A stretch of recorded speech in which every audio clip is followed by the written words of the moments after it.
Cinema diary में आप सभी का स्वागत है। आज हम एक्सप्लेन करेंगे एक वॉर एक्शन मूवी जिसका नाम है टॉर्पीडो।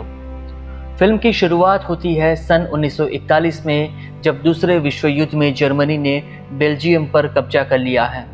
लेकिन अभी भी बचे हुए बेल्जियम के सैनिक ग्रुप बनाकर जर्मन सेना पर गुरिल्ला अटैक कर रहे हैं।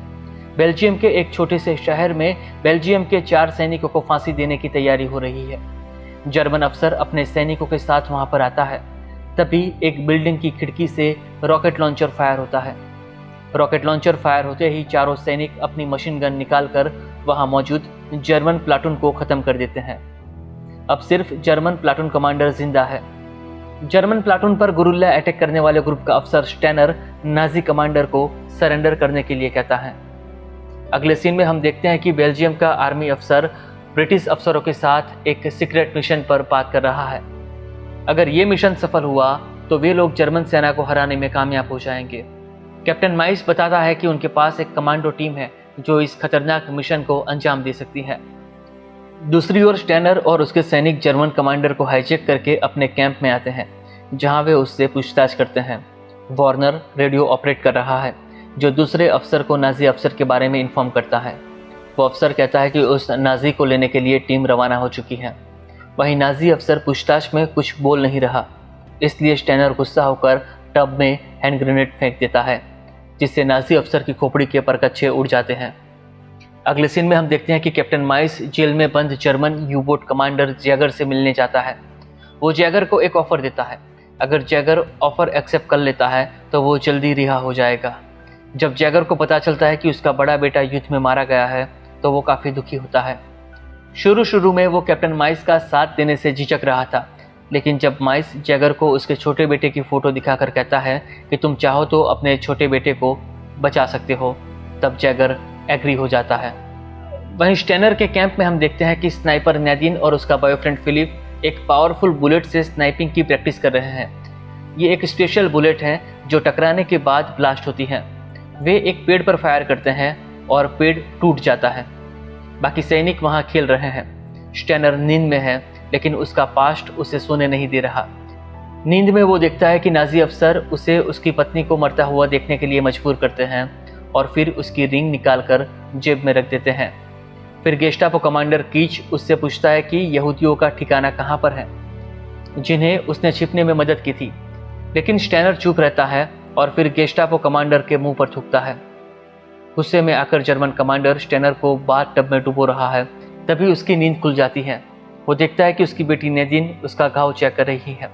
अगले सीन में हम देखते हैं कि बेल्जियम आर्मी का मैसेंजर मरे हुए जर्मन अफसर की ब्रीफकेस रिकवर करने आता है, जिसे स्टेनर ने मार दिया था।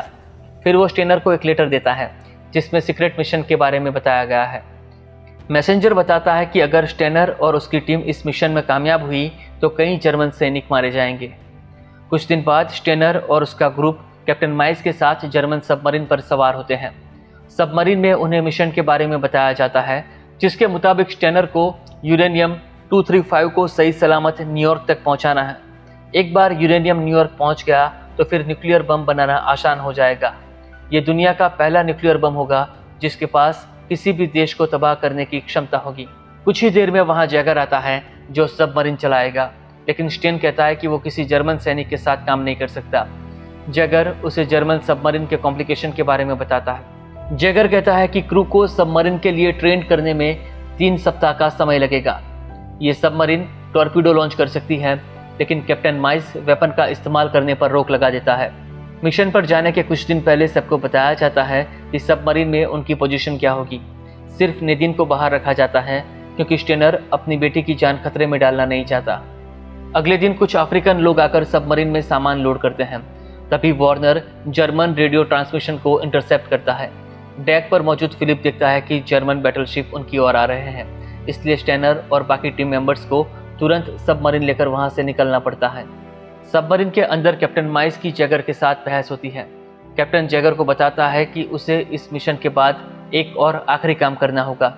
जैगर कहता है कि तुम डील से मुकर नहीं सकते और दोनों के बीच हाथापाई होती है। इस हाथापाई में जैगर के हाथों कप्तान माइस की मौत हो जाती है। स्टेनर वहां आकर जैगर पर गोली चलाता है। तभी फिलिप आकर जैगर को बचा लेता है। फिलिप कहता है कि उन्हें सबमरीन को चलाने के लिए जैगर की ज़रूरत है। तभी नेदिन भी वहां आ जाती है। उसके साथ एक फ्रांसीसी वर्कर है जिसे उसके मालिक ने नौकरी से निकाल दिया है। वे बंदरगाह से सबमरीन को दूर ले जाते हैं। स्टेनर अब सबमरीन का इंचार्ज है, जो कुछ वक्त के लिए जैगर को हथकड़ी लगा देता है ताकि वो उनको धोखा न दे पाए। ये जर्मन सबमरीन काफ़ी पुरानी हो चुकी है, जिसे ब्रिटिश सेना ने कैप्चर किया था। कुछ ही देर में सबमरीन के टॉयलेट में से क्लोरीन गैस लीक होता है, इसलिए स्टेनर सबमरीन को सरफेस करता है और क्रू मेंबर्स बाहर आ जाते हैं।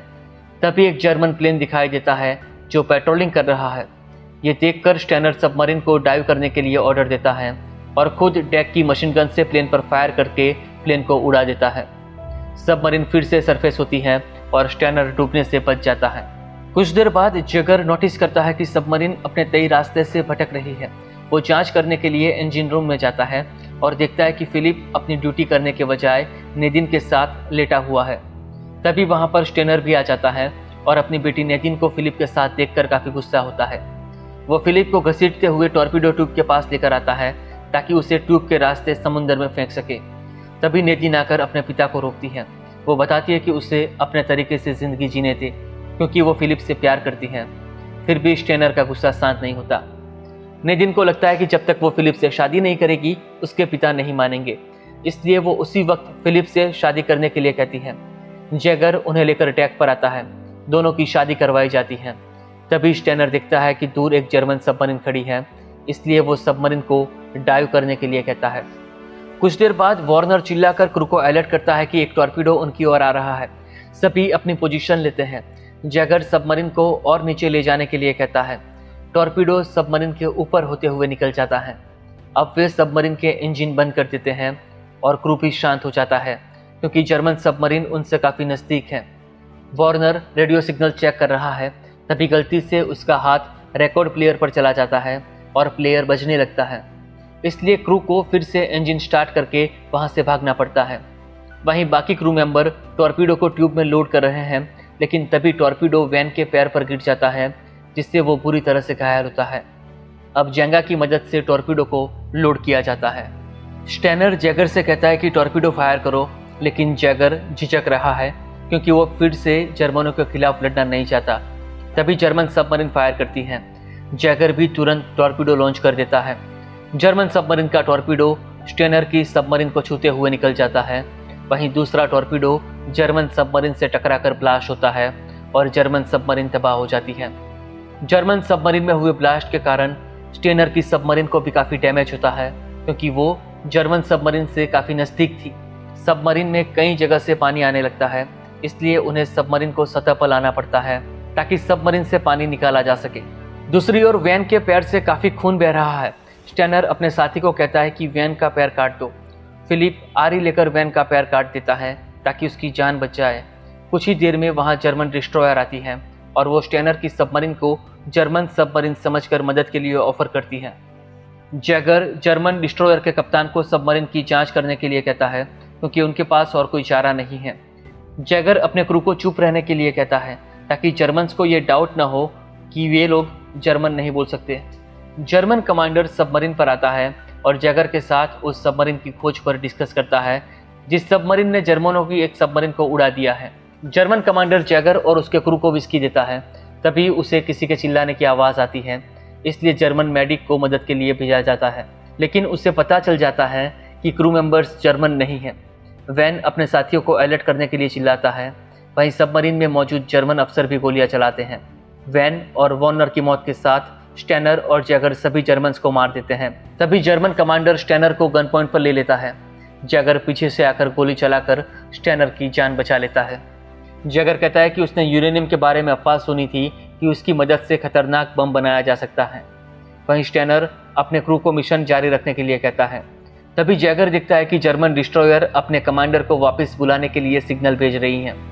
काफ़ी देर हो चुकी है, इसलिए वे हमला भी कर सकते हैं।